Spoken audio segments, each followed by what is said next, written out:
ਧੰਨ ਧੰਨ ਸਤਿਗੁਰੂ ਸ੍ਰੀ ਗੁਰੂ ਗ੍ਰੰਥ ਸਾਹਿਬ ਸੱਚੇ ਪਾਤਸ਼ਾਹ ਜੀ ਮਹਾਰਾਜ ਜੀ ਦੀ ਪਾਵਨ ਪਵਿੱਤਰ ਹਜ਼ੂਰੀ ਦੇ ਵਿੱਚ ਜੁੜ ਮਿਲ ਬੈਠੀ ਗੁਰੂ ਰੋਮ ਗੁਰੂ ਖਾਲਸਾ ਸਾਧ ਸੰਗਤ ਜੀਓ। ਗੱਜ ਵੱਜ ਕੇ ਫਤਿਹ ਦਾ ਜਵਾਬ ਫਤਿਹ ਵਿੱਚ ਦਿਓ। ਬੋਲੋ ਜੀ ਵਾਹਿਗੁਰੂ ਜੀ ਕਾ ਖਾਲਸਾ ਵਾਹਿਗੁਰੂ ਜੀ ਕੀ ਫਤਿਹ।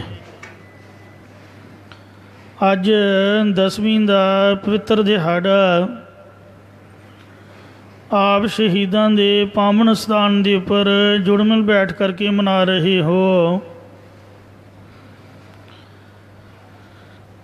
ਕਈ ਵਾਰ ਸੰਗਤਾਂ ਇਹ ਪੁੱਛਦੀਆਂ ਹਨ ਜੀ ਇਹ ਗੁਰਦੁਆਰਾ ਸਾਹਿਬ ਹੈ,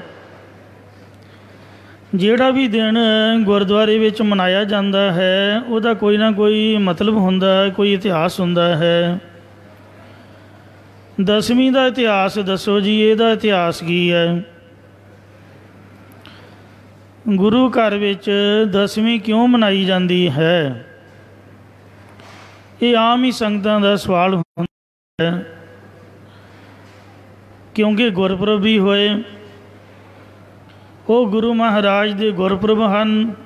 ਕੋਈ ਅਵਤਾਰ ਪ੍ਰਕਾਸ਼ ਪੁਰਬ ਹੈ, ਕੋਈ ਗੁਰਤਾ ਗੱਦੀ, ਕੋਈ ਜੋਤੀ ਜੋਤ ਸਮਾਉਣ ਪੁਰਬ ਹੈ। ਤੇ ਸੰਤਾਂ ਮਹਾਂਪੁਰਖਾਂ ਦੀਆਂ ਬਰਸੀਆਂ ਵੀ ਆਉਂਦੀਆਂ ਹਨ।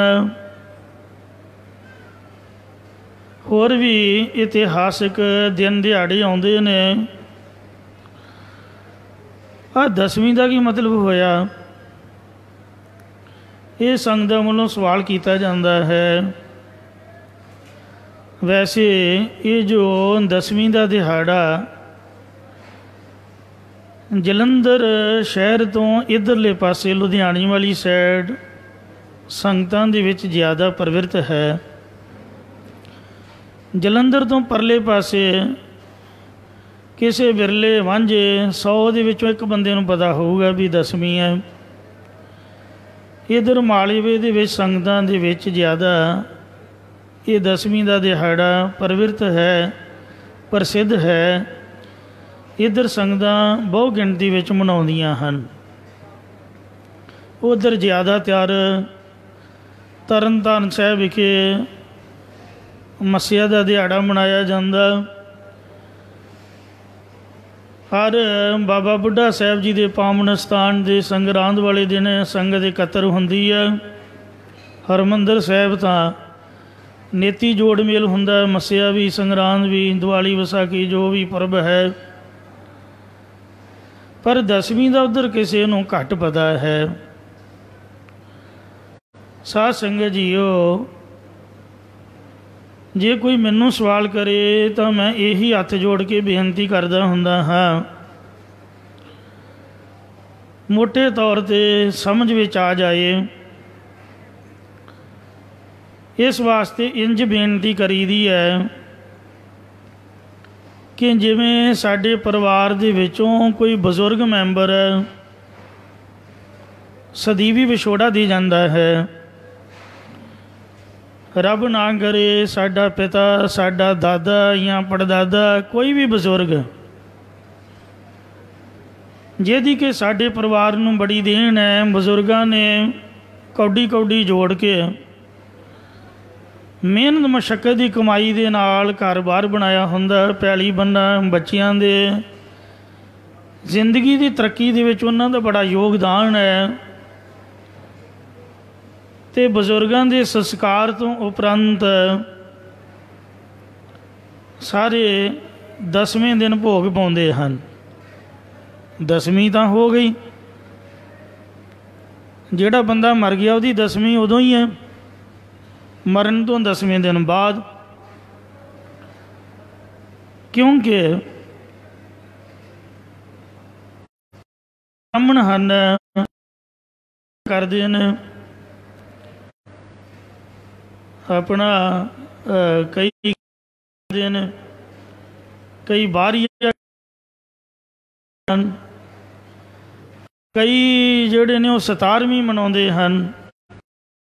चढ़ाई कर जाए ਉਹਦੇ 17 ਦਿਨਾਂ ਬਾਅਦ ਭੋਗ ਪਾਉਣਾ, ਕਈ 11 ਦਿਨਾਂ ਬਾਅਦ, 12 ਦਿਨਾਂ ਬਾਅਦ। ਸਰਵ ਸ਼੍ਰੋਮਣੀ ਹੈ, ਇਸ ਵਾਸਤੇ ਖਾਲਸਾ ਮ੍ਰਿਤਕ ਪ੍ਰਾਣੀ ਦੇ 10ਵੇਂ ਦਿਨ ਭੋਗ ਪਾਉਂਦਾ ਹੈ। ਕਹਿੰਦੇ ਨੇ ਕਿ 10 ਦਿਨਾਂ ਤੱਕ ਜਿਹੜੀ ਜੀਵ ਆਤਮਾ ਹੈ ਉਹ ਕਿਸੇ ਜੂਨ ਦੇ ਵਿੱਚ ਨਹੀਂ ਪਾਈ ਜਾਂਦੀ, ਅਤੇ 10 ਦਿਨਾਂ ਤੱਕ ਉਹਦੀ ਆਤਮਿਕ ਸ਼ਾਂਤੀ ਵਾਸਤੇ, ਉਹਦੇ ਭਲੇ ਵਾਸਤੇ ਅਰਦਾਸ ਕੀਤੀ ਜਾਂਦੀ ਹੈ। ਜੇ ਸਹਿਜ ਪਾਠ ਰੱਖਣਾ ਹੈ ਤਾਂ ਉਸੇ ਦਿਨ ਹੀ ਰੱਖ ਕੇ ਜਾਂ ਸੰਸਕਾਰ ਤੋਂ ਉਪਰੰਤ ਧੋ ਸਵਾਰ ਕੇ ਜਿਹੜਾ ਘਰ ਹੈ ਸੋ ਕਮਰਾ ਆਦਿਕ ਹੈ, ਇਹਨੂੰ ਚੰਗੀ ਤਰ੍ਹਾਂ ਸਾਫ ਸਫਾਈ ਕਰਕੇ ਉੱਥੇ ਮਹਾਰਾਜ ਸਾਹਿਬ ਦਾ ਪਾਵਨ ਪ੍ਰਕਾਸ਼ ਕਰਕੇ ਅਤੇ 10ਵੇਂ ਦਿਨ ਭੋਗ ਪਾਇਆ ਜਾਂਦਾ। ਅਤੇ ਜੇ ਅਖੰਡ ਪਾਠ ਸਾਹਿਬ ਰੱਖਣਾ ਹੈ ਤਾਂ ਵੀ ਭੋਗ 10ਵੇਂ ਦਿਨ ਪਾਇਆ ਜਾਂਦਾ। ਜੋ ਗੁਰਮਤਿ ਮਰਿਆਦਾ ਹੈ ਇਹਦੇ ਵਿੱਚ ਤਾਂ ਅੰਮ੍ਰਿਤ ਵੇਲੇ ਅਤੇ ਸ਼ਾਮ ਨੂੰ ਕਥਾ ਵੀ ਹੁੰਦੀ ਹੈ। ਅੰਮ੍ਰਿਤ ਵੇਲੇ ਜੈਸਰੀ ਦੀ ਵਾਰ ਦੀ ਅਤੇ ਸ਼ਾਮਾਂ ਨੂੰ ਸਹਿਸਕ੍ਰਿਤੀ ਦੇ ਸਲੋਕਾਂ ਦੀ।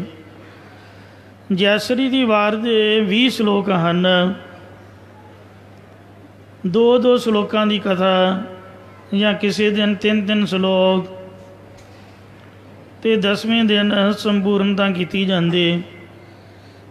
ਸਹਿਸਕ੍ਰਿਤੀ ਦੇ 4 ਜਿਹੜੇ ਸਲੋਕ ਨੇ ਉਹ ਸ੍ਰੀ ਗੁਰੂ ਨਾਨਕ ਦੇਵ ਜੀ ਮਹਾਰਾਜ ਸਾਹਿਬ ਦੇ ਹਨ, ਅਤੇ 67 ਸਲੋਕ 5ਵੇਂ ਪਾਤਸ਼ਾਹ ਸ੍ਰੀ ਗੁਰੂ ਅਰਜਨ ਦੇਵ ਮਹਾਰਾਜ ਜੀ ਨੇ ਉਚਾਰੇ ਨੇ। ਇੰਝ ਕਿਸੇ ਦਿਨ 7, ਕਿਸੇ ਦਿਨ 6, ਕਿਸੇ ਦਿਨ 8 ਵੀ ਕਰ ਲਈਦੇ।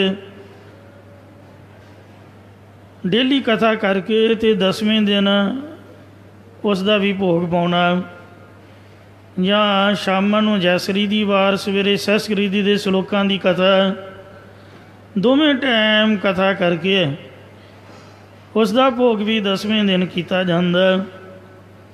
ਸਹਿਜ ਪਾਠ ਦਾ ਵੀ, ਅਖੰਡ ਪਾਠ ਸਾਹਿਬ ਦਾ ਵੀ, ਕਥਾ ਦਾ ਵੀ। ਜੇ ਕਥਾ ਨਾ ਹੋ ਸਕੇ ਤਾਂ ਵੈਸੇ ਹੀ ਪਾਠ ਕਰਕੇ ਸਲੋਕਾਂ ਦਾ, ਸਹਿਸਕ੍ਰਿਤੀ ਸਲੋਕਾਂ ਦਾ ਅਤੇ ਜੈਸਰੀ ਦੀ ਵਾਰ ਦਾ ਭੋਗ ਪਾਇਆ ਜਾਂਦਾ। ਅਤੇ ਮ੍ਰਿਤਕ ਪ੍ਰਾਣੀ ਦੇ ਨਿਮਿੱਤ ਜਿਉ ਅੰਮ੍ਰਿਤਧਾਰੀ ਨਿਤਨੇਮੀ ਰਿਹਾ ਹੈ। ਜਿਉਂਦਾ ਬੰਦਾ ਤਾਂ ਆਪਣਾ ਭਲਾ ਕਰ ਸਕਦਾ ਹੈ, ਜਿਹੜਾ ਚੜ੍ਹਾਈ ਕਰ ਗਿਆ ਉਹਦੇ ਭਲੇ ਵਾਸਤੇ ਦੋਨੇ ਟਾਈਮ ਨਿਤਨੇਮ ਕਰਨਾ, ਜਿਵੇਂ ਮਨੁੱਖ ਜਿਉਂਦਾ ਕਰਦਾ ਰਿਹਾ। ਇਉਂ 10 ਨਿਤਨੇਮ ਕਰਕੇ 10ਵੇਂ ਦਿਨ ਭੋਗ ਪਾਉਣਾ। ਕਹਿਣ ਤੋਂ ਮੁਰਾਦ ਇਹ ਹੈ ਕਿ ਅਸੀਂ ਆਪਣੇ ਬਜ਼ੁਰਗਾਂ ਦੇ ਪਿਆਰ ਵਿੱਚ ਉਹਨਾਂ ਦੇ ਨਿਮਿੱਤ ਗੁਰਬਾਣੀ ਦਾ ਨਿਤਨੇਮ ਕਰਦੇ ਹਾਂ, ਗੁਰਬਾਣੀ ਦੀ ਕਥਾ ਕਰਦੇ ਹਾਂ, ਅਤੇ ਸਹਿਜ ਪਾਠ ਜਾਂ ਅਖੰਡ ਪਾਠ 10ਵੇਂ ਦਿਨ ਭੋਗ ਪਾ ਕੇ ਫਿਰ ਕੀਰਤਨ ਕਰਾਈਦਾ। ਸੰਗਤ ਨੂੰ ਬੁਲਾ ਕੇ ਲੰਗਰ ਵੀ ਛਕਾਈਦਾ, ਬਸਤਰ ਵੀ ਭੇਟਾ ਕਰੀਦੇ ਨੇ। ਇਹ ਤਾਂ ਪਹਿਲੀ ਵਾਰ। ਫਿਰ ਹਰੇਕ ਸਾਲ ਵੀ ਕਈ ਪਰਿਵਾਰ ਆਪਣੇ ਬਜ਼ੁਰਗਾਂ ਦਾ ਦਿਨ ਮਨਾਉਂਦੇ ਨੇ। ਹੁਣੇ ਤੁਸੀਂ ਸਿੰਘ ਸਾਹਿਬ ਭਾਈ ਮਨੀ ਸਿੰਘ ਸਾਹਿਬ ਦਾ ਜੀਵਨ ਸਰਵਣ ਕਰ ਰਹੀ ਸੀ, ਜਿਨ੍ਹਾਂ ਨੇ ਬੰਦ-ਬੰਦ ਕਟਵਾ ਕੇ ਸ਼ਹੀਦੀ ਪ੍ਰਾਪਤ ਕੀਤੀ, ਪਰ ਨਾ ਹਾਏ ਨਾ ਓਏ ਨਾ ਸੀ, ਕੁਝ ਵੀ ਦੁੱਖ ਨਹੀਂ ਮਨਾਇਆ। ਇਹੀ ਆਖਿਆ ਤਨ ਗੰਦਗੀ ਦੀ ਕੋਠੜੀ, ਹਰ ਹੀਰਿਆਂ ਦੀ ਖਾਂ, ਜੇ ਸਿਰ ਦਿੱਤਿਆਂ ਹਰ ਮਿਲੈ ਤਉ ਭੀ ਸਸਤੋ ਜਾਣ। ਕਿ ਜਿਹੜਾ ਤਨ ਹੈ, ਸਰੀਰ ਹੈ, ਇਹ ਤਾਂ ਗੰਦਗੀ ਦੀ ਕੋਠੜੀ ਹੈ। ਜਿਹੜਾ ਹਰੀ ਹੈ ਉਹ ਹੀਰਿਆਂ ਦੀ ਖਾਣ ਹੈ। ਜੇ ਸਰੀਰ ਭੇਟਾ ਕੀਤਿਆਂ ਵੀ ਪ੍ਰਭੂ ਦੀ ਪ੍ਰਾਪਤੀ ਹੋ ਜਾਏ, ਮਹਾਰਾਜ ਦੇ ਦਰਸ਼ਨ ਹੋ ਜਾਣ, ਤਾਂ ਇਹ ਸੌਦਾ ਕੋਈ ਮਹਿੰਗਾ ਨਹੀਂ, ਇਹ ਸਸਤਾ ਹੀ ਸਮਝੋ। 10 ਰੁਪਈਏ ਅੱਜ ਕੱਲ੍ਹ ਦੇ ਮਾਹੌਲ ਦੇ ਵਿੱਚ ਕਿੰਨੀ ਮਹਿੰਗਾਈ ਹੈ, ਜੇਬ 'ਚੋਂ ਕੱਢ ਕੇ ਮੱਥਾ ਟੇਕਣਾ ਔਖਾ ਹੋਇਆ ਪਿਆ। ਥੋੜ੍ਹਾ ਬਹੁਤ ਰਸਤ ਪਾਣੀ ਦੇ ਵਿੱਚ ਯੋਗਦਾਨ ਪਾਉਣਾ ਬੜਾ ਕਠਿਨ ਹੈ। ਘਰ ਦੇ ਵਿੱਚੋਂ ਕੋਈ ਵੀ ਚੀਜ਼ ਗੁਰਦੁਆਰੇ ਲਿਆ ਕੇ ਚੜਾਉਣੀ ਬੜੀ ਔਖੀ ਹੈ। ਜਿਹੜੀ ਚੀਜ਼ ਸਾਡੇ ਕੰਮ ਨਾ ਆਏ ਆਪਾਂ ਕਹਿੰਦੇ ਗੁਰਦੁਆਰੇ ਚੜਾਓ, ਮਤਲਬ ਸਾਡੇ ਕੰਮ ਦੀ ਨਹੀਂ ਹੈ। ਮਾਫ਼ ਕਰਨਾ, ਜਿਨ੍ਹਾਂ ਸਿੰਘਾਂ ਸ਼ਹੀਦਾਂ ਦੇ ਪਵਿੱਤਰ ਸਥਾਨ ਦੇ ਆਪ ਬੈਠ ਕੇ ਹਾਜ਼ਰੀਆਂ ਭਰ ਰਹੇ ਹੋ, ਇਹਨਾਂ ਨੇ ਮਾਇਆ ਤਾਂ ਗੁਰੂ ਦੇ ਕੋਲੋਂ ਕੀ ਲੁਕਾ ਕੇ ਰੱਖਣੀ ਸੀ। ਕੋਈ ਘਰ-ਬਾਰ ਤਾਂ ਇਹਨਾਂ ਦਾ ਹੈ ਹੀ ਨਹੀਂ ਸੀ, ਨਾ ਇਹਨਾਂ ਨੇ ਬਣਾਇਆ। ਕਿਉਂਕਿ ਜਿਨ੍ਹਾਂ ਨੇ ਕੌਮ ਦਾ ਘਰ ਬਣਾਉਣਾ ਹੋਵੇ, ਧਰਮ ਦੀ ਲੜਾਈ ਲੜਨੀ ਹੋਵੇ, ਜੰਗ ਯੁੱਧ ਵਾਲੇ ਸੂਰਮਿਆਂ ਨੂੰ ਸਰਕਾਰਾਂ ਘਰਾਂ 'ਚ ਨਹੀਂ ਰਹਿਣ ਦਿੰਦੀਆਂ। ਜੇ ਘਰ ਹੋਵੇ ਵੀ ਤੇ ਤਾਂ ਵੀ ਉੱਥੇ ਪੁਲਿਸ ਵਾਲੇ ਥਾਣਾ ਬਣਾ ਕੇ ਬੈਠ ਜਾਂਦੇ ਨੇ, ਉੱਥੇ ਕਬਜ਼ਾ ਹੋ ਜਾਂਦਾ ਸਰਕਾਰਾਂ ਦਾ। ਸਿੰਘਾਂ ਨੂੰ ਘਰਾਂ 'ਚ ਨਹੀਂ ਕੋਈ ਰਹਿਣ ਦਿੰਦਾ, ਅਤੇ ਸਿੰਘ ਨਾ ਹੀ ਬਣਾਉਂਦੇ ਨੇ ਜਿਨ੍ਹਾਂ ਕੋਈ ਧਰਮ ਦਾ ਕੰਮ ਕਰਨਾ ਹੋਵੇ। ਸੋ ਇੰਝ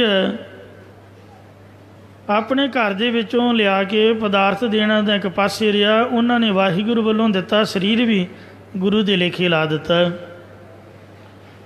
ਭਾਈ ਮਣੀ ਸਿੰਘ ਸਾਹਿਬ ਜੀ ਆ 5-7 ਭਰਾ ਸੀਗੇ, ਉਦੋਂ ਸਾਰੇ ਦੇ ਸਾਰੇ ਕਲਗੀਧਰ ਮਹਾਰਾਜ ਦੀ ਫੌਜ ਦੇ ਵਿੱਚ ਸੀ।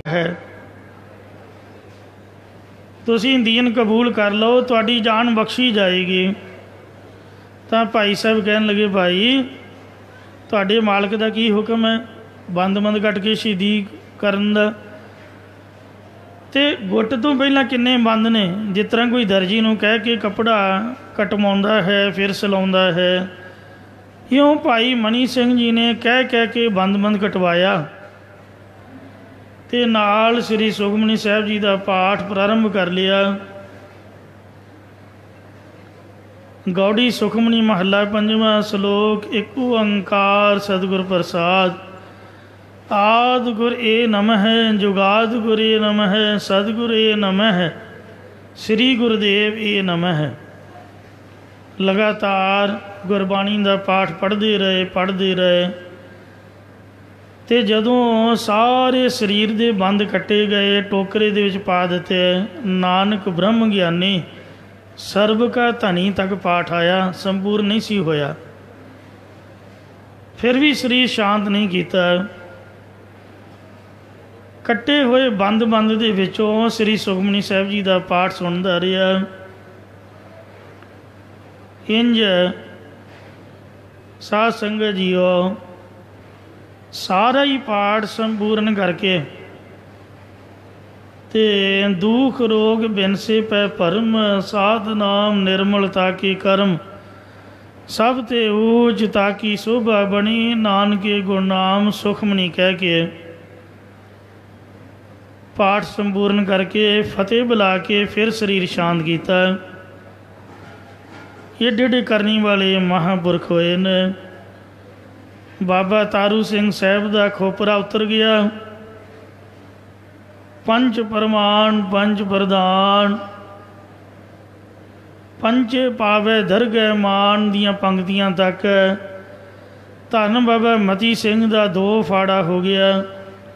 ਪਰ ਦੋਵਾਂ ਫਾੜੀਆਂ ਦੇ ਵਿੱਚੋਂ ਜਪਜੀ ਸਾਹਿਬ ਸੰਪੂਰਨ ਕਰਕੇ ਕੀਤੀ ਛੁੱਟੀ ਨਾਲ ਕਹਿ ਕੇ ਫਤਿਹ ਬੁਲਾ ਕੇ ਫਿਰ ਸਰੀਰ ਸ਼ਾਂਤ ਕੀਤਾ। ਬਾਬਾ ਤਾਰੂ ਸਿੰਘ ਜੀ ਸ਼ਹੀਦੀ ਤੋਂ 22 ਦਿਨ ਬਾਅਦ ਤੱਕ ਜਿਉਂਦੇ ਰਹੇ। ਜ਼ਕਰੀਆ ਖਾਨ ਨੂੰ ਪਿਸ਼ਾਬ ਦਾ ਬੰਨ ਪੈ ਗਿਆ। ਬਾਬਾ ਜੀ ਦਾ ਜਿਹੜਾ ਜੁੱਤਾ ਸੀ ਉਹਦੇ ਸਿਰ ਦੇ ਵਿੱਚ ਮਾਰਦੇ ਰਹੇ ਤਾਂ ਉਹਨੂੰ ਪਿਸ਼ਾਬ ਸੌਖਾ ਆਉਂਦਾ ਰਿਹਾ। ਤਾਂ ਫਿਰ ਜੁੱਤੀਆਂ ਖਾਂਦਾ ਹੋਇਆ 22 ਦਿਨਾਂ ਬਾਅਦ ਉਹ ਚੜ੍ਹਾਈ ਕੀਤਾ। ਤਾਂ ਧਰਮਸ਼ਾਲਾ ਦੇ ਵਿੱਚ ਸੰਗਤਾਂ ਨੇ ਬਾਬਾ ਜੀ ਨੂੰ ਜ਼ਖਮੀ ਰੂਪ ਦੇ ਵਿੱਚ ਲੈ ਆਂਦਾ ਸੀ। ਬਾਬਾ ਜੀ ਸਮਾਧੀ ਸਥਿਤ ਸਨ। संगतां बेनती की महाराज जकरिया चढ़ाई कर गया। तो उस तो बाद फिर बाबा जी ने फतेह बुलाई तो अपना शरीर शांत किया। पहला घल्लूकारा होया कानूमान शंभ दे विच 15,000 के करीब लखपत राय जिहड़ा जसपत राय का भरा सीगा, इन्हें तैश विच आके कि जसपत राय नूं सिंघां ने मार दिता, मेरे भरा नूं। इन्हें लखपत राय ने कानूमान दे शंभ नूं घेरा पा के सिंघां नूं शहीद किया। विचे बच्चे भी बजुर्ग भी बड़ी बुरी हालत नाल अग ला दी। बड़ियां सिंघां दीयां कुर्बानियां होईयां। फिर दूसरा घल्लूकारा जिहड़ा वड्डा घल्लूकारा कुपर हीड़े दे मैदान दे विच उत्थे भी 30-35 हज़ार के करीब बहु गिणती वे सिंघां दी शहीदियां होईयां, जिन्हां दे आप पवित्र स्थान दे विराजमान हो अमर शहीद जथेदार बाबा हनुमान सिंह जी इन्हां गोरियां दे वेले शहीदी पाई है।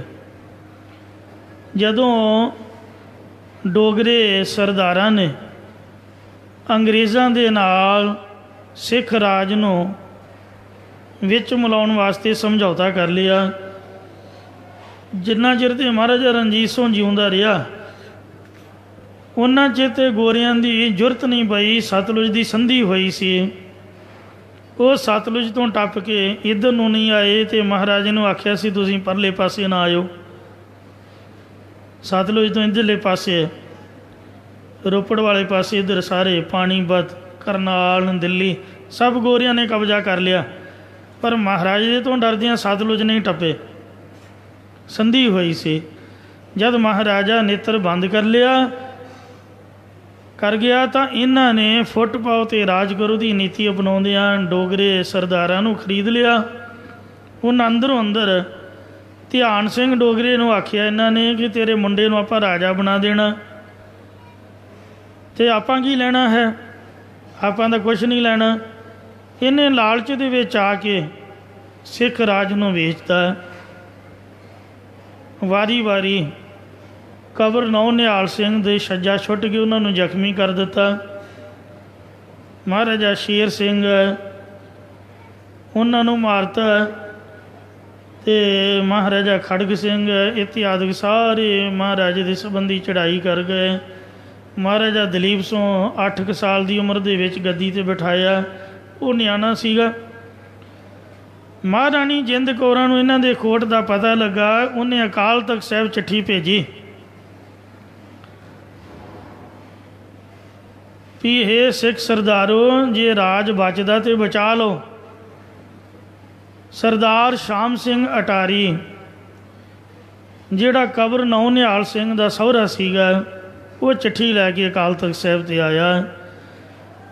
बुढ़ा दल दे ये 7वें जथेदार हुए ने बाबा हनुमान सिंह जी। हर श्री अकाल तख्त साहिब दे भी जथेदार सन। साध संगत जीओ, इन्हां दे कोल श्री अकाल तख्त साहिब जब चिट्ठी पहुंची तो इन्हां ने जयकारे छड्ड के गोरियां दे विरुद्ध जंग का ऐलान कर दिता। मार के छाल जिहड़े सिंह सन सारियां फौजां नूं नाल लैके मुदकी के मैदान दे विच आण उतरे। इत्थे घमसान का युद्ध होया। सिंह जंग जित भी गए, फौजां जित के अंदरों हारियां ने, ते पर पटियाले के महाराजे करम सिंह ने, जिन्हों करम अली कहते हैं, उन्हें सिंघां की CID कर दी भी इन्हां दे पल्ले तो कुछ भी नहीं, ये तो गरीब ने, कशहरे इन्हां दे फटे हुए, जेब दे विच 1 रुपया नहीं, शस्त्र इन्हां दे खुंडे हुए हैं, तुसीं इन्हां तों डरदे मारे भज उठे हो। आओ मैं तुहानूं इन्हां दा सुराग दिंदा हाँ। सिंघां दे मगर फौजां लातियां। जिथे पटियाले गुरुद्वारा दुख निवारण जोत जगदी है बोर्ड के हेठां, उत्थे निहंग सिंघां दी छाउणी सीगे, उत्थे हमला कराया। 15,000 के करीब उत्थे सिंघां दीयां शहीदियां होईयां। उत्थों जंग लड़ते लड़ते घड़ाम आए। ਇੱਥੇ ਯੁੱਧ ਹੋਇਆ। ਬਾਬਾ ਜੀ ਦੇ ਸੱਜੇ ਪੱਟ ਦੇ ਵਿੱਚ 80 ਸਾਲ ਦੀ ਬਜ਼ੁਰਗ 90 ਸਾਲ ਦੀ ਬਜ਼ੁਰਗ ਅਵਸਥਾ ਦੇ ਵਿੱਚ ਤੋਪ ਦਾ ਬਹੁਤ ਬੜਾ ਗੋਲਾ ਲੱਗਾ। ਬਾਬਾ ਜੀ ਬੜੇ ਗੰਭੀਰ ਜ਼ਖਮੀ ਹੋਏ। ਇਉਂ ਰਾਜਪੁਰੇ ਕੜਾਮ ਥਾਣੀ ਯੁੱਧ ਕਰਦੇ ਇੱਥੇ ਸੁਹਾਣੀ ਦੀ ਜੂਹ ਦੇ ਵਿੱਚ ਪਹੁੰਚੇ। ਇੱਥੇ ਚਿੜੀ ਸੀਗੀ, ਦਰਖਤ ਹੀ ਦਰਖਤ ਸਨ। ਇੱਥੇ ਸਿੰਘਾਂ ਨੇ ਆਪਣਾ ਆਸਣ ਲਾਇਆ। ਦੱਸਣ ਵਾਲਿਆਂ ਗੋਰਿਆਂ ਨੂੰ ਇੱਥੇ ਵੀ ਦੱਸ ਦਿੱਤਾ ਵੀ ਸਿੰਘ ਲੁਕੇ ਹੋਏ ਹਨ। ਜਾਂ ਪਿੱਛਾ ਕਰਦੇ ਕਰਦੇ ਆਪਣੇ ਆਪ ਹੀ ਆ ਗਏ। ਪੈੜ ਨੱਪਦੇ ਨੱਪਦੇ ਇੱਥੇ ਸਿੰਘਾਂ ਨੂੰ ਘੇਰਾ ਪਾ ਕੇ ਇੱਥੇ ਵੀ ਬੜਾ ਮਹਾਨ ਯੁੱਧ ਹੋਇਆ। ਇਉਂ 3500 ਦੇ ਕਰੀਬ 5000 ਦੇ ਕਰੀਬ ਮਹਾਰਾਜ ਗਿਣਤੀ ਜਾਣਦਾ ਹੈ। ਕੋਈ 500 ਕਹਿੰਦਾ, ਕੋਈ 3500, ਕੋਈ 5000। ਇਹਦੇ 'ਚ ਬੱਚੇ ਵੀ ਸਨ, ਬਜ਼ੁਰਗ ਵੀ ਸਨ, ਇਕੱਲੇ ਸਿੰਘ ਨਹੀਂ ਸਨ। ਘੇਰਾ ਪਾ ਕੇ ਅਤੇ ਗੋਰਿਆਂ ਨੇ ਹੱਲਾ ਬੋਲ ਦਿੱਤਾ। ਫਿਰ ਵੀ ਜਾਨ ਹੋਲ ਕੇ ਸਿੰਘ ਲੜੇ। ਇਸ ਅਸਥਾਨ ਦੇ ਸਿੰਘਾਂ ਦੀਆਂ ਸ਼ਹੀਦੀਆਂ ਹੋਈਆਂ ਨੇ। ਇੱਕ ਪਾਸੇ ਜਿਹੜੇ ਬਾਕੀ ਦੇ ਸਾਰੇ ਸਿੰਘ ਜਾਂ ਸੰਗਤਾਂ ਸ਼ਹੀਦ ਹੋਈਆਂ, ਉਹਨਾਂ ਦਾ ਅੰਤਮ ਸੰਸਕਾਰ ਕੀਤਾ ਗਿਆ। ਉਹ ਸ਼ਹੀਦਾਂ ਦਾ ਸਥਾਨ ਹੈ ਜਿੱਥੇ ਆਪ ਇੱਥੇ ਬੈਠੇ ਹੋ। ਵੱਡਾ ਥੜਾ ਸਾਹਿਬ ਇਹ ਇਕੱਲੇ ਬਾਬਾ ਹਨੂੰਮਾਨ ਸਿੰਘ ਜੀ ਦਾ ਪਵਿੱਤਰ ਅੰਤਮ ਸਥਾਨ ਹੈ। ਇੱਥੇ ਉਹਨਾਂ ਦਾ ਸਰੀਰ ਰੱਖ ਕੇ ਅਤੇ ਅੰਤਮ ਸੰਸਕਾਰ ਕੀਤਾ ਗਿਆ। ਪਹਿਲਾਂ ਸੰਗਤਾਂ ਇਸ ਸਥਾਨ ਨੂੰ ਬਾਬਾ ਬੰਦਾ ਸਿੰਘ ਬਹਾਦਰ ਦੇ ਇਤਿਹਾਸ ਨਾਲ ਜੋੜਦੀਆਂ ਹੁੰਦੀਆਂ ਕਿ ਜਿਵੇਂ ਗੁਰਦੁਆਰਾ ਸ਼ਹੀਦੀ ਬਾਗ ਹੈ, ਉੱਥੇ ਬੜੈਲ ਦੇ ਕਿਲ੍ਹੇ ਵਿੱਚ ਰਹਿੰਦੇ ਜਿਹੜੇ ਹੁਰਮਤੀਏ ਮੁਸਲਮਾਨ ਸਨ, ਉਹਨਾਂ ਨਾਲ ਸਿੰਘਾਂ ਨੇ ਯੁੱਧ ਕਰਦਿਆਂ ਸ਼ਹੀਦੀਆਂ ਪਾਈਆਂ। ਬਾਬਾ ਬਾਜ ਸਿੰਘ ਦਾ ਜਿਹੜਾ ਭਰਾ ਸੀ ਜਾਨ ਹੋਲ ਕੇ ਰੜਿਆ। ਅਤੇ ਜਿਹੜੇ ਮੁਸਲਮਾਨ ਧੀ ਭੈਣ ਦੀ ਇੱਜ਼ਤ ਨਹੀਂ ਸਨ ਵੇਖਦੇ, ਬੇਇੱਜ਼ਤੀ ਕਰ ਦਿੰਦੇ, ਅਤੇ ਉਹਨਾਂ ਬੀਬੀਆਂ ਨੂੰ ਅਗਵਾ ਕੀਤਾ, ਕਿਲ੍ਹੇ ਵਿੱਚ ਰੱਖਿਆ ਹੋਇਆ ਸੀ। ਉਹਨਾਂ ਨੂੰ ਛਡਾ ਕੇ ਅਤੇ ਸਿੰਘਾਂ ਕਿਲ੍ਹਾ ਖਾਲੀ ਕਰਵਾਇਆ, ਬੜੈਲ ਦੇ ਕਿਲ੍ਹੇ 'ਤੇ ਕਬਜ਼ਾ ਕੀਤਾ। ਗੁਰਦੁਆਰਾ ਸ਼ਹੀਦੀ ਬਾਗ ਚੰਡੀਗੜ੍ਹ 44 ਸੈਕਟਰ ਉਹਨਾਂ ਦਾ ਸਥਾਨ ਹੈ। ਉਹ ਬੰਦਾ ਸਿੰਘ ਬਹਾਦਰ ਦੇ ਨਾਲ ਦੇ ਸਿੰਘਾਂ ਦਾ ਹੈ।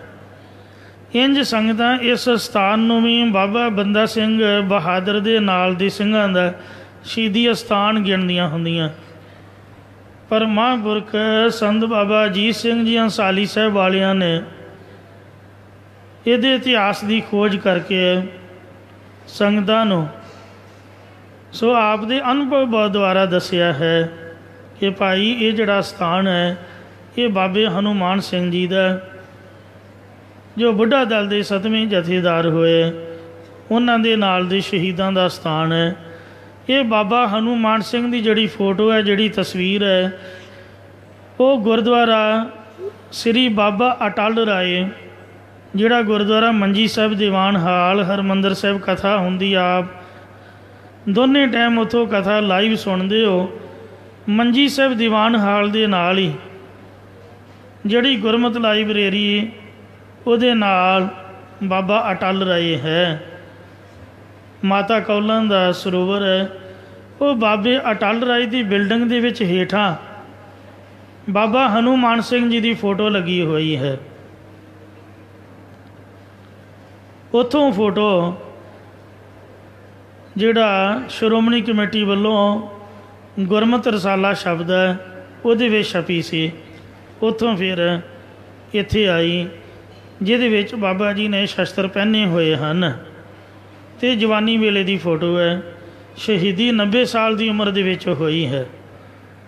ਸੋ ਇੰਝ ਜਿੰਨੇ ਵੀ ਸਿੰਘ ਸ਼ਹੀਦ ਹੋਏ ਨੇ ਅੱਜ ਤੱਕ ਗੁਰ ਇਤਿਹਾਸ, ਇਸ ਤੋਂ ਬਾਅਦ ਸਿੱਖ ਇਤਿਹਾਸ ਦੇ ਦੌਰਾਨ ਘੱਲੂਘਾਰੀਆਂ ਦੇ ਵਿੱਚ ਅਤੇ ਹੋਰਨਾਂ ਮੁਹਿੰਮਾਂ ਦੇ ਵਿੱਚ, ਉਹਨਾਂ ਸਾਰੇ ਸਿੰਘਾਂ ਦੀ ਯਾਦ ਦੇ ਵਿੱਚ ਖਾਲਸਾ ਪੰਥ ਨੇ ਇਕੱਤਰਤਾ ਕਰਕੇ ਇਹ ਮਤਾ ਪਾਇਆ ਕਿ ਕੋਈ ਉਹਨਾਂ ਦਾ ਦਿਨ ਨਿਯਤ ਕਰੋ ਜਿਸ ਦਿਨ ਕਿ गुरबाणी दे भोग पैण, गुरु का लंगर वरते ते संगतां महाराज दे चरनां विच अरदास करन, अपना मनुखा जन्म सफल होवे। अपने बजुर्गां दी तां आपां आत्मक शांति वास्ते उन्हां दे भले दी अरदास करदे हां, पर ये जिहड़ा दसवीं दा दिन है ये शहीदां दी याद दे विच आप दे भले दी अरदास कीती जांदी है। वो तां अपना मनुखा जन्म सफला कर गए। महाराज दा बचन है, गुरमुख लाह लै गए, मनमुख चले मूल गवाए जियो। जिहड़े गुरमुख ने वो संसार तो लाभ लैके गए हैं। लाभ किहड़ा है? महाराज दे नाम जपण दा। पर जिहड़े मनमुख ने वो अपना मूल सवासां दी पूंजी भी गवा के गए हैं। चले जुआरी दोए हथ चार, दोने हथ चाड़ के विशियां बकारियां दियां कौडियां दे विच हीरा लाल अमोल जन्म है, कौडी बदलै हारी ओरे। सब कुछ खत्म करके चले गए। उन्होंने तो भला किसी की याद करना। कबीर संत मोए क्या रोईए, जो अपने ग्रह जाए, रोवो साकत वापरे, जो हाटै हाट बिकाए। सो शहीदां दी पवित्र याद दे विच जिन्ने भी भराणी गुरसिੱਖੀ धर्म खातर, देश कौम की आज़ादी की खातर जिन्होंने शहीदियाँ कीतियां, कुर्बानियाँ कीतियां, उन्हां दी पवित्र याद दे विच एक महीने तो बाद दसवीं का दिहाड़ा संगतां वल्लों पुराने सिंघां वल्लों नियत किया गया। रहतनामिਆਂ दे विच भी आउंदा है कि दसवीं आदि पुरब है जेते, दसवीं आदि पुरब है जेते, सो पुरब समान कहे हैं तेते। ये जिहड़े दसवीं आदਿਕ दिन हैं ये पुरब की तरह बड़ा महात्म रखते हैं। तो कर कड़ा वरताए। सो रहतनामे दे विच बचन है भी कड़ा प्रसाद की देग तैयार करके या गुरु का लंगर तैयार करके शहीदां की याद दे विच वरताया जाए। दसवीं एक तारीख का नाम है। अंग्रेजी महीनों दीयां तरीकां हन। इस तरह जिहड़ा देसी महीना है वो दो पक्ष होंदे ने, एक तो हनेर पक्ष है, एक चानन पक्ष है। जदों ते मस्या होवे, मस्या तक हनेर पक्ष हुंदा है, ते मस्या तो अगले दिन चानन पक्ष शुरू हुंदा है। एकम दूज तीज चौथ आदिक, ते जदों पुन्निया होवे यानी 15 दिन पूरे हो जाण उदों चानन पक्ष संपूर्ण हो जाता। पूर्णमाशी, पूर्णमाशी तो बाद हनेर पक्ष शुरू हुंदा, ते मस्या हनेर पक्ष तो बाद मुड़ के चानन पक्ष शुरू हुंदा। जिहड़ी चानन पक्ष की 10वीं तारीख है वो अज का दिन है। सो हर महीने किसी सियाने ने लिखिया है, शहीदों की चिताओं पे लगेंगे हर बरस मेले, वतन पर मर मिटने वालों का यहीं बाकी निशान होगा। इस स्थान दे तां मैं डेली हर रोज़ अमृत वेले गुरबाणी की कथा की सेवा निभाउंदा हाँ। ये पंक्ति इत्थे झूठी पई दिखदी है, क्योंकि कवि ने हर बरस लिखिया है भी हर साल मेले लगते हैं, पर इस अस्थान दे तां डेली मेला लगदा या महीने बाद तां बहु गिनती संगतां आउंदियां ही आउंदियां ने।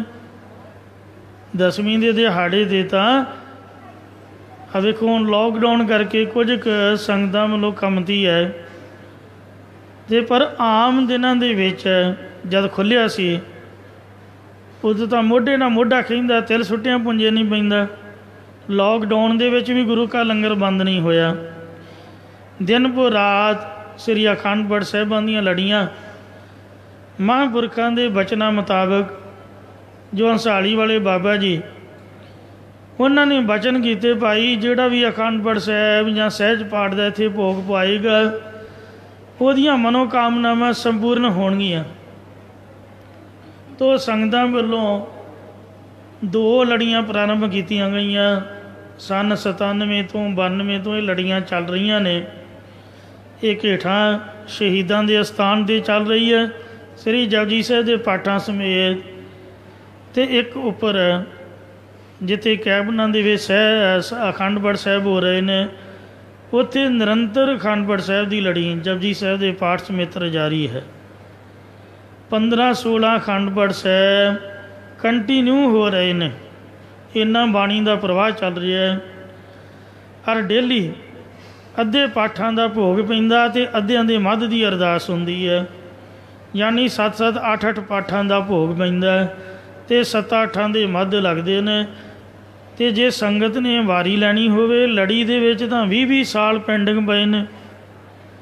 ਆਮ ਰੂਟੀਨ ਵਿੱਚ ਵੀ ਅਖੰਡ ਪਾਠ ਸਾਹਿਬ ਕਰਾਉਣਾ ਹੋਵੇ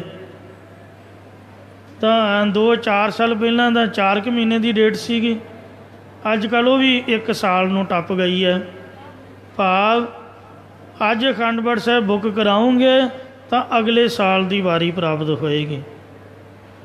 ਅਤੇ ਭੇਟਾ ਵੀ ਉਦੋਂ ਲਈ ਜਾਂਦੀ ਜਦੋਂ ਕਿਸੇ ਦੀ ਡੇਟ ਆਵੇ, ਇਹਨੇ ਵੀ ਪੈਸੇ ਲੈ ਕੇ ਇਕੱਠੇ ਕਰੀ ਜਾਓ, ਕੋਈ ਪੈਸੇ ਦਾ ਮਸਲਾ ਨਹੀਂ, ਕੋਈ ਲੋਭ ਲਾਲਚ ਦੀ ਕੋਈ ਗੱਲਬਾਤ ਨਹੀਂ ਹੈ। ਹਰ ਕੋਈ ਭਾਈ ਭਤੀਜਾਵਾਦ ਵੀ ਨਹੀਂ। ਕਈ ਕਹਿੰਦੇ ਸਾਡੀ ਸਿਫਾਰਿਸ਼ ਬਹੁਤ, ਸਿਫਾਰਿਸ਼ ਵੀ ਨਹੀਂ ਚੱਲਦੀ। NRI ਪਾਠ ਆਰੰਭ ਕੀਤੇ ਗਏ ਸੰਗਤਾਂ ਦੀ ਮੰਗ ਨੂੰ ਮੁੱਖ ਰੱਖਦਿਆਂ ਕਈ ਕਹਿੰਦੇ ਜੀ ਅਸੀਂ ਬਾਹਰ ਜਾਣਾ, ਸਾਡਾ ਵੀਜ਼ਾ ਵੇਖੋ ਜੀ। ਉਹ ਵੀਜ਼ਾ ਵੇਖ ਕੇ ਵੀ ਇੱਕ ਕੈਬਨ ਬਣਾਇਆ, ਆਪਣਾ ਕਮਰਾ ਬਣਾਇਆ ਗਿਆ NRI ਪਾਠਾਂ ਵਾਲਾ, ਉਹਦੀ ਵੀ ਡੇਟ ਹੁਣ ਮਹੀਨਾ ਹੈ। ਮਤਲਬ ਜੇ ਕਿਸੇ ਨੇ ਤਤਕਾਲ ਵੀ ਕਰਾਉਣਾ ਹੋਵੇ ਤਾਂ ਵੀ 15-20 ਦਿਨ ਮਹੀਨਾ ਠਹਿਰਨਾ ਪਏਗਾ। ਅਤੇ ਜੇ ਕੋਈ ਕਹੇ ਪਹਿਲ ਦੇ ਆਧਾਰ 'ਤੇ ਉਹ ਵੇਟਿੰਗ ਲਿਸਟ ਦੇ ਵਿੱਚ ਪਾ ਦਿੱਤਾ ਜਾਂਦਾ। ਭਾਈ ਜੇ ਕੋਈ ਕੈਂਸਲ ਹੋ ਗਿਆ, ਕੋਈ ਅਭੀ ਨਵੀ ਕਿਸੇ ਵੱਲੋਂ ਕੋਈ ਨਾ ਨੁੱਕਰ ਹੋ ਗਈ, ਫਿਰ ਤੁਹਾਡੀ ਵਾਰੀ ਹੈ। ਕੋਈ ਸਿਫਾਰਿਸ਼ ਨਾਲ ਇਹ ਨਹੀਂ ਵੀ ਪਿਛਲਿਆਂ ਨੂੰ ਪਿੱਛੇ ਰੱਖ ਦੇਣਾ, ਦੂਜੇ ਨਵੇਂ ਆਏ ਸਿਫਾਰਸ਼ੀਆਂ ਨੂੰ ਅੱਗੇ ਕਰ ਦੇਣਾ, ਵਾਰੀ ਦੇ ਮੁਤਾਬਕ। ਅਤੇ ਬੜੇ ਪਿਆਰ ਸਤਿਕਾਰ ਨਾਲ ਜਦੋਂ ਡੇਟ ਆਉਂਦੀ ਉਦੋਂ ਇਨਫੋਰਮ ਕੀਤਾ ਜਾਂਦਾ, ਸੰਗਤਾਂ ਨੂੰ ਬੁਲਾਵਾ ਭੇਜਿਆ ਜਾਂਦਾ ਬਕਾਇਦਾ ਫ਼ੋਨ 'ਤੇ ਜਾਂ ਚਿੱਠੀ ਪੱਤਰ 'ਤੇ। ਅਤੇ ਜਦੋਂ ਅਖੰਡ ਪਾਠ ਸਾਹਿਬ ਆਰੰਭ ਹੋਣਾ, ਜੇ ਕੋਈ ਕਹਿ ਦੇ ਵੀ ਆਰੰਭ 'ਤੇ ਵੀ ਨਹੀਂ ਆਇਆ ਜਾਣਾ, ਮੈਂ ਤਾਂ ਭੋਗ 'ਤੇ ਆਊਂਗਾ ਅਤੇ ਮਾਇਆ ਉਦੋਂ ਹੀ ਮੈਂ ਦੇ ਦੇਊਂਗਾ, ਤਾਂ ਵੀ ਪਾਠ ਕਰ ਦਿੰਦੇ। ਮਤਲਬ ਸਾਲ ਬਾਅਦ ਜਾਂ 20 ਸਾਲਾਂ ਬਾਅਦ ਜਦੋਂ ਵੀ ਵਾਰੀ ਆਉਣੀ, ਭੇਟਾ ਉਦੋਂ ਹੀ ਲੈਣੀ ਆ, ਪਹਿਲਾਂ ਕੋਈ ਪੈਸਾ ਨਹੀਂ, ਨਾਂ ਲਿਖ ਦਿੱਤਾ ਜਾਂਦਾ। ਸੰਗਤਾਂ ਦੀ ਵਾਰੀ ਨਹੀਂ ਆਉਂਦੀ, ਇਹਨਾਂ ਦੇ ਅਸਥਾਨ 'ਤੇ ਜੋ ਵੀ ਸੰਗਤਾਂ ਅਰਦਾਸ ਕਰਦੀਆਂ, ਮਹਾਂਪੁਰਖਾਂ ਦਾ ਬਚਨ ਹੈ ਕਿ ਸੰਗਤਾਂ ਦੀ ਅਰਦਾਸ ਗੁਰੂ ਜੀ ਮਹਾਰਾਜ ਕਿਰਪਾ ਕਰਕੇ ਸੁਣਦੇ ਨੇ। ਜੋ ਜਨ ਕੀ ਉਸਤਤ ਹੈ ਸਾ ਹਰ ਕੀ ਵਡਿਆਈ, ਹਰ ਆਪਣੀ ਵਡਿਆਈ ਭਾਮ ਦੀ ਜਨ ਕਾ ਜੈਕਾਰ ਕਰਾਈ। ਮਹਾਰਾਜ ਨੂੰ ਵਡਿਆਈ ਤਾਂ ਆਪਦੀ ਪਾਉਂਦੀ ਆ, ਪਰ ਜੈ ਜੈਕਾਰ ਆਪਦੇ ਪਿਆਰਿਆਂ ਦੀ ਕਰਾਉਂਦਾ ਹੈ। ਪਾਤਸ਼ਾਹ ਦਾ ਬਚਨ ਹੈ ਕਿ ਸੋਈ ਸੰਤ ਜੇ ਭਾਵੈ ਰਾਮ, ਸੰਤ ਗੋਬਿੰਦ ਕੈ ਇੱਕ ਹੈ ਕਾਮ। ਸੰਤ ਉਹ ਹੈ ਜਿਹੜਾ ਗੋਬਿੰਦ ਨੂੰ ਭਾਉਂਦਾ ਹੈ, ਜਿਹੜਾ ਰਾਮ ਨੂੰ ਭਾਉਂਦਾ ਹੈ। ਸੰਤਾਂ ਦਾ ਅਤੇ ਗੋਬਿੰਦ ਦਾ ਇੱਕੋ ਹੀ ਕੰਮ ਹੈ। ਕਿਹੜਾ ਕੰਮ ਹੈ? ਰਾਮ ਜੋ ਦਾਤਾ ਮੁਕਤ ਕੋ, ਸੰਤ ਜਪਾਵੈ ਨਾਮ। ਜਿਹੜਾ ਰਾਮ ਹੈ ਉਹ ਤਾਂ ਮੁਕਤੀ ਦਾ ਦਾਤਾ ਹੈ, ਅਤੇ ਜਿਹੜਾ ਸੰਤ ਹੈ ਉਹ ਪਰਮੇਸ਼ਰ ਦਾ ਨਾਮ ਜਪਾਉਂਦਾ ਹੈ। ਅਤੇ ਇਸ ਵਾਸਤੇ ਸ਼ਹੀਦਾਂ ਦੀ ਮਹਿਮਾ ਅਪਾਰ ਹੈ।